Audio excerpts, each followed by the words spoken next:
ఓం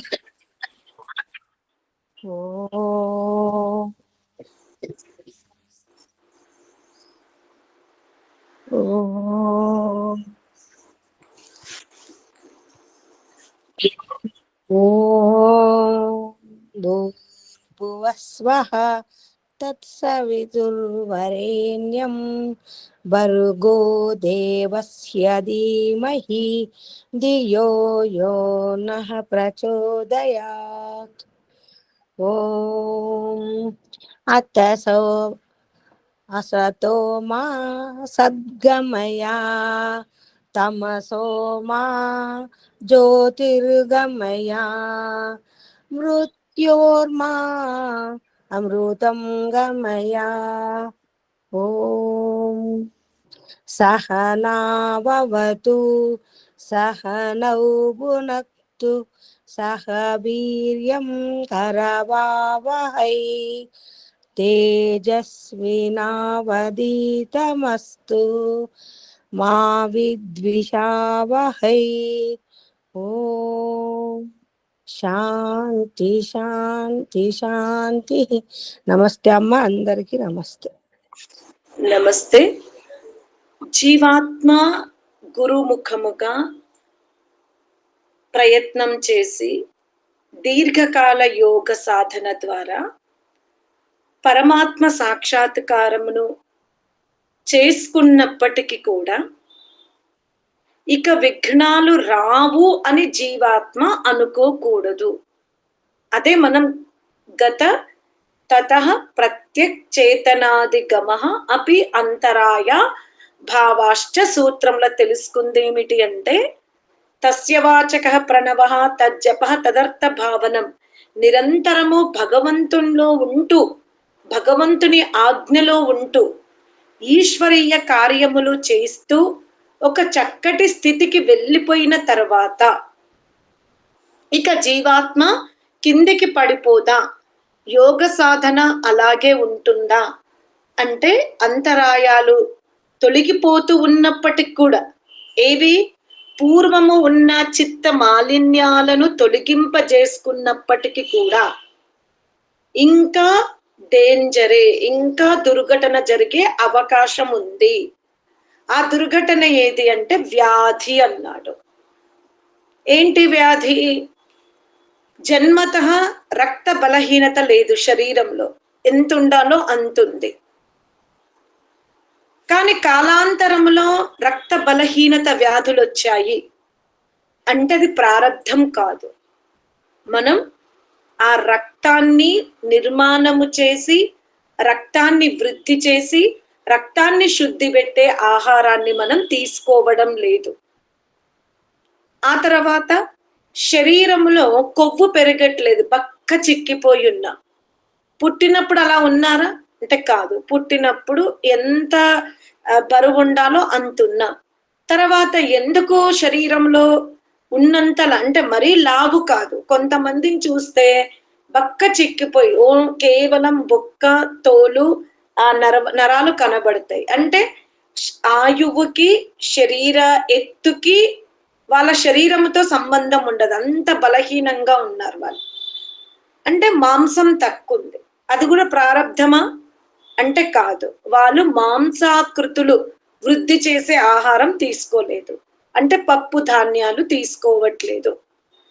చిన్నప్పుడు చాలా యాక్టివ్గా ఉన్నారు, పెరుగుతున్న కొద్దీ బద్ధకం పెరిగింది అంటే ఏంటి? దానికి కూడా దినచర్యనే, ప్రారబ్ధం కాదు. ఇది చెప్తున్నాడు. రక్త బలహీనతలు, శరీరములో మాంసము కొరత, బద్ధకంగా ఉండడం, ఈ విఘ్నాల వల్ల కూడా. ఎందుకంటే చాలా మంది ఏం చెప్తున్నారమ్మా, మేము మెడిటేషన్ చేసేటప్పుడు మాకు తలనొప్పిగా ఉంది, తల భారముగా ఉంది, చెయ్యలేకపోతున్నాము అంటారు. ఒక్కటి గుర్తు పెట్టుకోండి, శరీరములో రక్త ప్రసారణ కరెక్ట్ గా జరిగితే మనకి తలనొప్పి రాదు. తలనొప్పి అనేక కారణాల వల్ల వస్తుంది, నేను మెడిటేషన్ గురించి మాత్రమే చెప్తున్నా.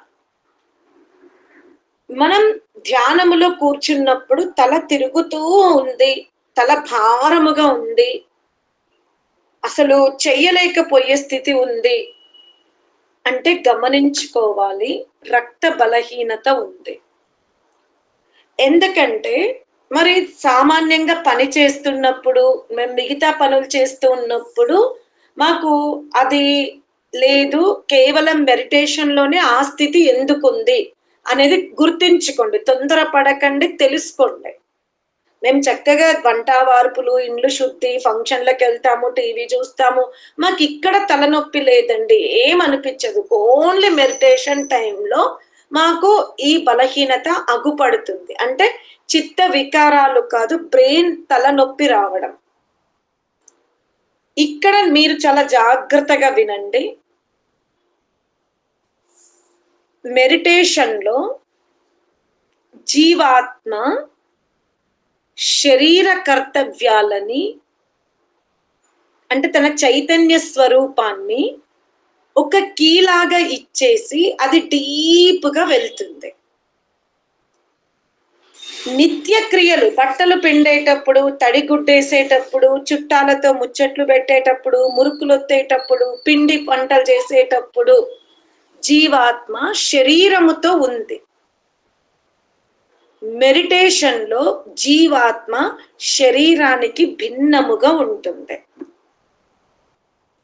ఆ శరీరములో ఆ సమయములో జీవాత్మ ఎంతో కొంత కీ ఇచ్చి తన శక్తినంతా అంతర్ముఖ వైపు వెళ్తుంది, అక్కడికి ఉపయోగించుకుంటుంది. శరీరాన్ని కాస్త వదిలిపెడుతుంది. బలంగా ఉన్న వాళ్ళకి దాని ప్రభావం పడదు, బలహీనతలు ఉన్న వాళ్ళకి ప్రభావం పడుతుంది. అంటే మెడిటేషన్ చేసేటప్పుడు తలనొప్పి ఉంది అంటే ఒక్కటి మీకు, ఒకటి మలబద్ధకం ఉంది, రెండవది రక్తం శరీరములో ఎంత ఉండాలో అంత లేదు. మరి ఏంటి, మెడిటేషన్ చెయ్యొద్దా అంటే చెయ్యండి. రక్తాన్ని వృద్ధి చేసే దానిమ్మ పండు కొన్ని గింజలు వేసుకోండి, లేదా అంజీర పండు తినండి, లేదా ఒక 2 క్యారెట్లు తినండి. తిని అప్పుడు మెడిటేషన్ చేసుకోండి. షుగర్ లేదు అంటే తేనె నీళ్ళు త్రాగండి, లేదా ఖర్జూరాలు తినండి. అలా చేసి అప్పుడు మెడిటేషన్ చెయ్యండి. అందుకే నేను చెప్తాను, దినములో అంటే ఇప్పుడు మనం 3కి లేసాం, 3కి లేసి 3 to 5 మెడిటేషన్ చేసామంటే దట్ ఈస్ గుడ్ వర్క్, దాన్ని ఎవరు కాదన్నారు. కానీ మీరు 3కి లేసినప్పటి నుండి చాలా పనులు చేసి 7:30 చేశారు. 7:30కి భర్త ఆఫీస్కి వెళ్ళిపోయాడు, పిల్లలు స్కూల్కి వెళ్ళిపోయారు, పనమ్మాయి కూడా వచ్చి వెళ్ళిపోయింది, ఇంకా నాకు ఏ డిస్టర్బ్ ఉండదని మీరు 7:30కి ఎంటీ స్టమక్ మెడిటేషన్లో కూర్చున్నారంటే అది జరగదు. ఎందుకంటే మీరు అప్పటికే శరీరానికి కావలసిన శ్రమ చేశారు, ఆహారం ఇవ్వలేదు. ఇది గుర్తుంచుకోండి. ఈ చిన్న చిన్న చిట్కాలు పాటించకపోతే మనం ముందుకు జరగలేము. అందుకే వ్యాధి అన్నాడు. ఇంకోటి, కేవలం శరీరంలో ఎటువంటి స్థూల దేహ వ్యాధుల గురించి చెప్పారు.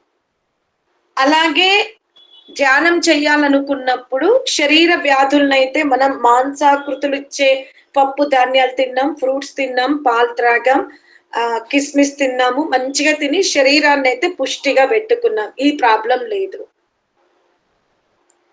కానీ విచ్చలవిడిగా ఇంద్రియాలతో మనకు సంబంధం లేకుండా పక్క వాళ్ళ గురించి చర్చించుకుంటున్నాం. ఆ సంభాషణలో మనం వింటున్నాం, మాట్లాడడం లేదేమో, కానీ తెలుసుకోవాలి వీళ్ళ ఇంట్లో ఏం జరిగింది, అక్కడేం జరిగింది, వీళ్ళేమంటున్నారు, వీళ్ళు ఎక్కడికి వెళ్ళారు.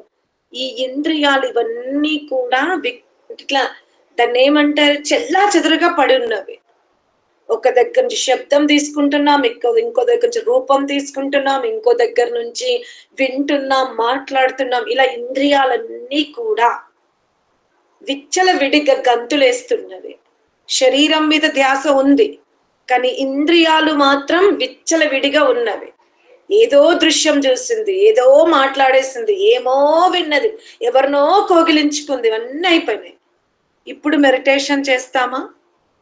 కాదు. ఈ వాసనలు పదే పదే గుర్తొస్తవి. ఇది కూడా వ్యాధి అన్నాడు. నిన్నటి వరకు ప్రయత్నించి ఆత్మ సాక్షాత్కారం చేసుకున్నాం, కానీ మళ్ళీ ఈ రోజు ఈ విధమైనటువంటి త్రుటిలు చేస్తే దీని ప్రభావం పడుతుంది. పోనీ అసలు చెడు వినట్లేదు, ఎక్కువ సంభాషణ చెయ్యట్లేదు, చాలా జాగ్రత్తగా ఉంటున్నాం. ఓకే, ఇక్కడ కూడా డెవలప్ అయ్యాం.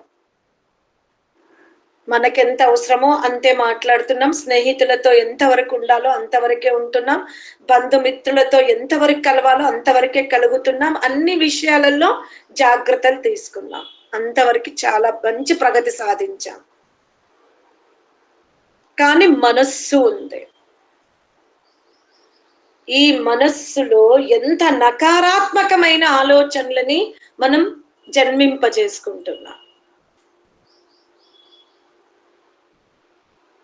ఎందుకు నెగిటివ్ ఆలోచిస్తున్నాం? నోటితో అనట్లేదేమో, కానీ నెగిటివ్ అయితే పెట్టుకున్నాం కదా ఒకరి మీద, అది కూడా విఘ్నమే అంటాడు. ఇది మానసిక వ్యాధులు, ఇంద్రియ వ్యాధులు, శారీరక వ్యాధులు. మనం ఆత్మ సాక్షాత్కారం చేసుకున్న తరువాత కూడా ఇవి ప్రబలముగా ఉంటే ఆత్మ నిన్న దర్శించుకున్నట్టుగా ఇవాళ దర్శించుకోవడానికి వీలు లేదు. అందుకే తస్మాత్ జాగ్రత్త అన్నాడు. అది నేను మీకు నిన్న యోగ విఘ్నాలలో వ్యాధి గురించి చెప్పా. ఈరోజు రెండవ లక్షణము స్థానము.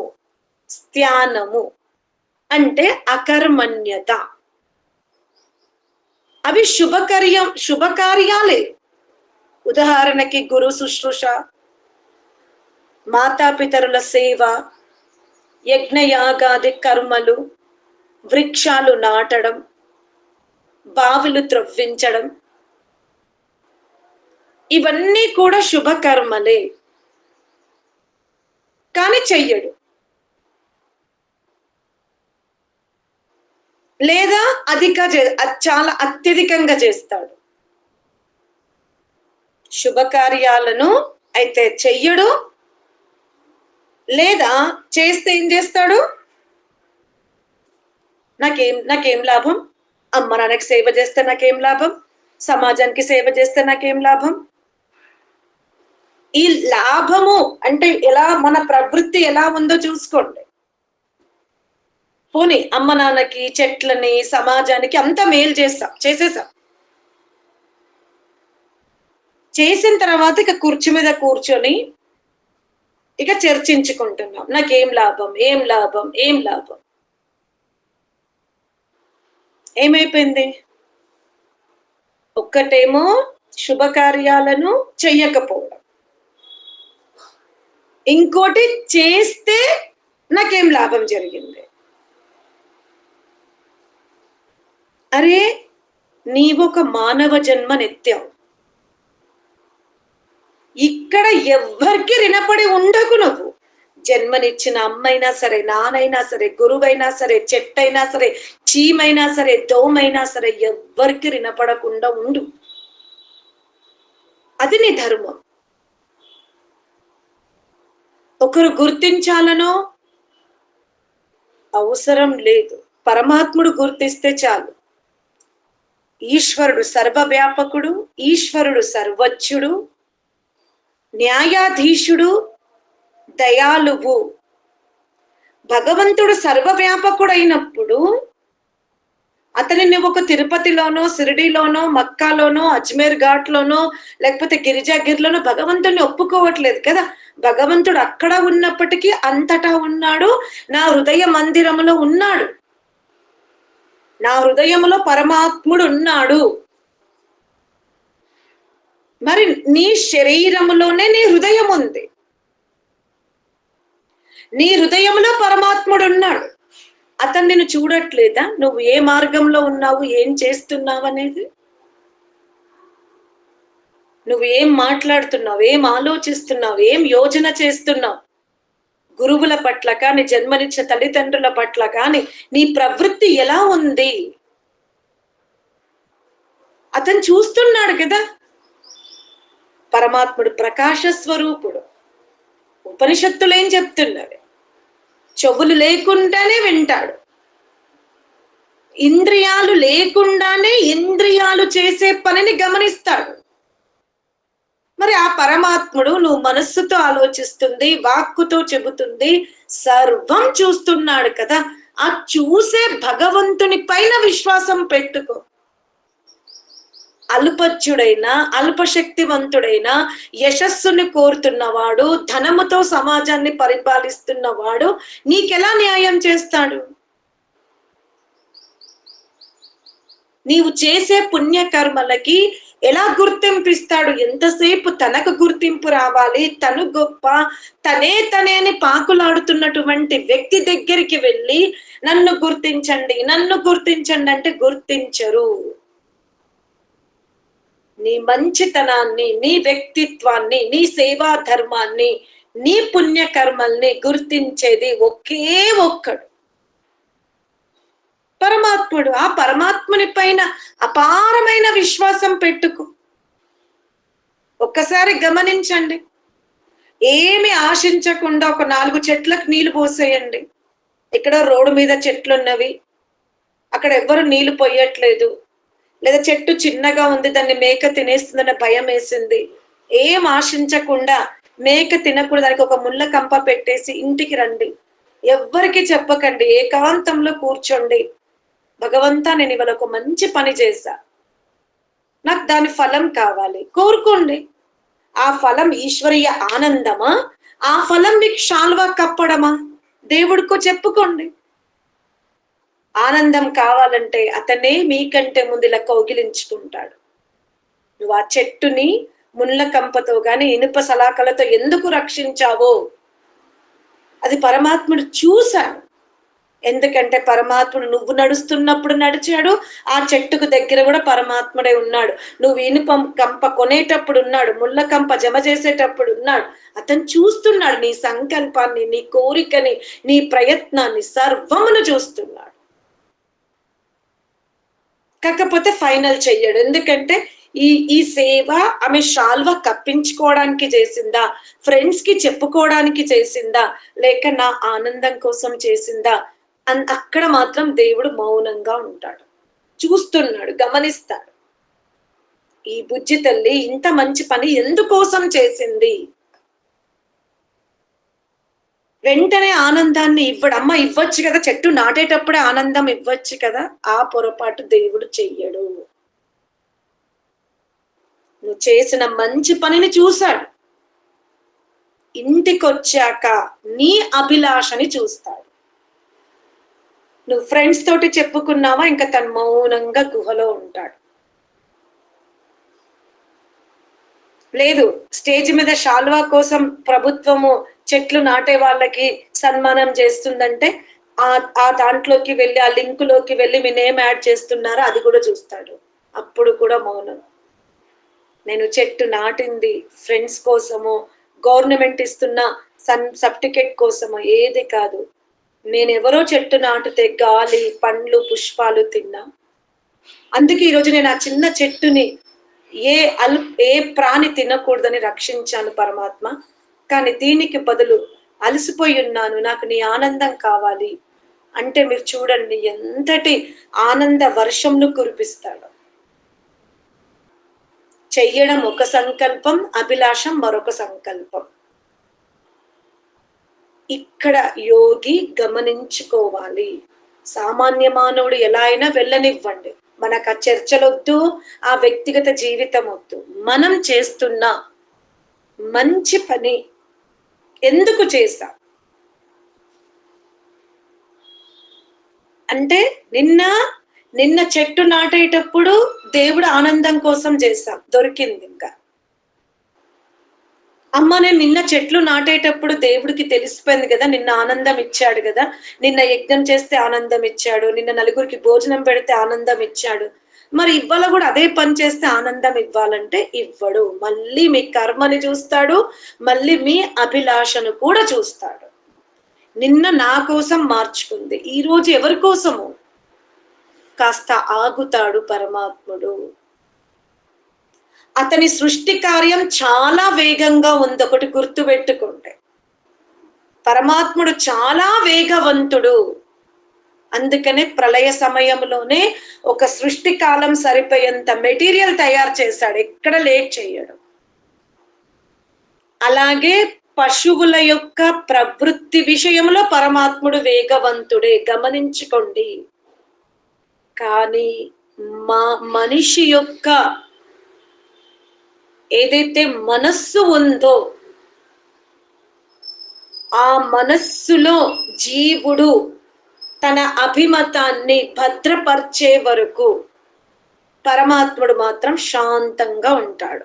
వేగవంతుడే, కానీ క్రిమి కీటకాది పశ్వాది శరీరాలకు అక్కడ నిర్ణయించేటప్పుడు వేగవంతుడు, సృష్టి కార్యము చేసేటప్పుడు వేగవంతుడు. కానీ మనుష్య జన్మ ఎత్తిన జీవుడి యొక్క కర్మలు, ఆ కర్మాశయంలోకి జీవుడు ఎప్పటి వరకైతే దృఢముగా నిర్ణయించుకొని స్టోరేజ్ చేసుకోడో అప్పుడు మాత్రమే పరమాత్ముడు ఇస్తాడు. అప్పటి వరకు మౌనంగా ఉంటాడు. ఇది తెలుసుకోండి.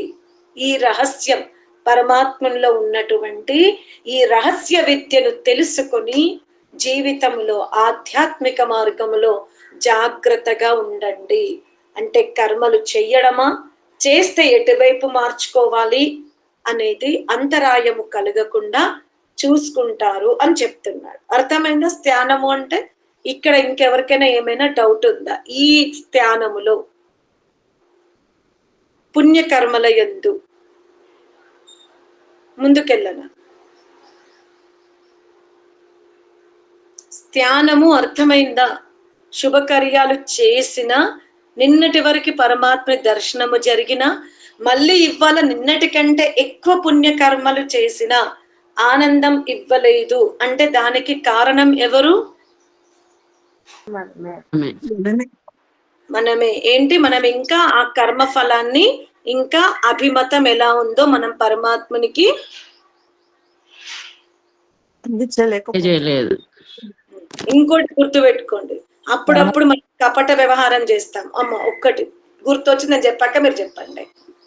అక్కయ్య మనం ఇలా కూడా చెయ్యొచ్చు కదా, ముందు ఈశ్వరీయ ఆనందాన్ని తీసేసుకుందాం, తీసుకున్న తర్వాత దాన్ని నేను మా ఫ్రెండ్స్ కి చెప్పుకుంటా, లేదా నేను సొసైటీలోకి మార్చుకుంటా, అప్పుడు పాపం తగులుతుందా అంటే మీ నిర్ణయం ఏముంది?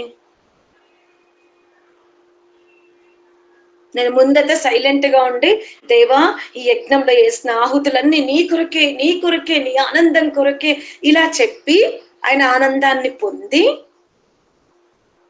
నేను మళ్ళీ నా ఫ్రెండ్స్ కి చెప్పుకుంటా, షాల్ కప్పించుకుంటా అంటే ఏమవుతుందమ్మా అని డౌట్ వస్తుందా లేదా? ఈ కపట వ్యవహారం చేద్దామా లేదా? తెలుస్తుంది భగవంతుడు, భగవంతునికి తెలుసు.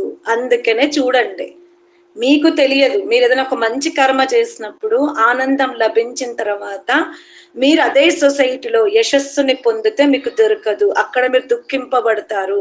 మీకు తెలియట్లేదు అది రీజన్, కానీ పరమాత్మనికి తెలుసు. ఓం శాంతి శాంతి శాంతి. రికార్డ్ ఆపేసుకుందాం. వీడియోల